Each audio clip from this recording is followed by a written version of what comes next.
And he actually ended up getting invited to the New Year's dinner because Esther Rowe, what was her name? Her name was Aunt what? Aunt Sarah?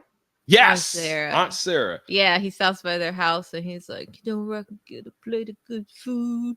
And she like, you can get a good plate of food right here, baby. You can get a good plate of this pussy because my daughter right here, baby. You look like a nice, strong man. And then she's like, in the background.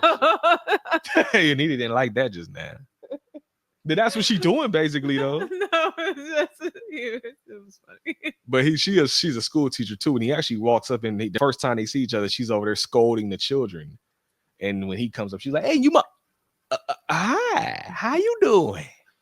And so the mom, of course, knows that. And like my mom would have did in that situation in reverse. They'd be like, oh, this is my son right here. You know, we were just talking about this in the car, Mom, if you're listening. Because you know what? Let me go ahead and bring it up because Chris is actually involved in this story. Here's a fun one for the listeners out there. Chris used to love his fucking Nextel Chirp phone. And we hated it as kids because it'd be 6 in the morning. And we all sleeping.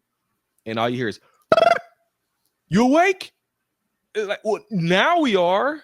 Like, why don't you just call? Why are you chirping his phone, Aunt Jeannie? If you're listening, like we sleeping at 6 o'clock in the morning. We've been up all night playing Halo 2 and GoldenEye.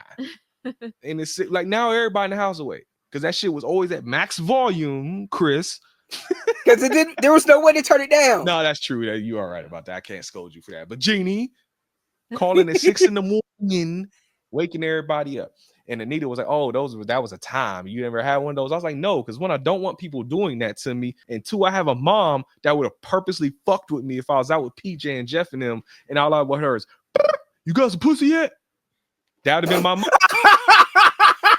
Y'all heard the story exactly. PJ. PJ loves telling the happy No Father's Day story. For new listeners, quick summation of it. Sitting in my room with PJ and Jeff playing the Xbox, wherever it was. Mom opens up the door, throws rubbers at us, and says, go get some pussy.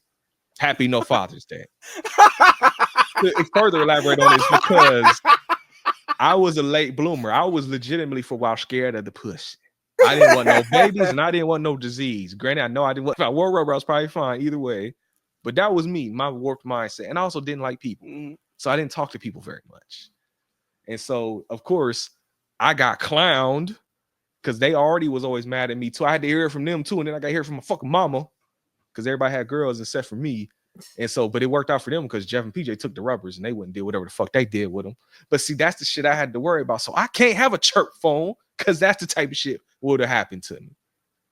So that's the story. I just had to get that out there because Chris is here and can verify that he had that loud ass chirp phone. And your mom will wake us up at 6 in the morning all the time. Good times. I forgot about that shit. And then the Federals went ahead and bought Nextel. So then you got to quit doing that because people was doing drug deals on Nextels like idiots. And that was an E40 reference if you got what the song I was talking. Back to Rosewood. Ooh. Ooh. Ooh. He's like, what are you doing? Listen to E40, folks. Tell me what you got.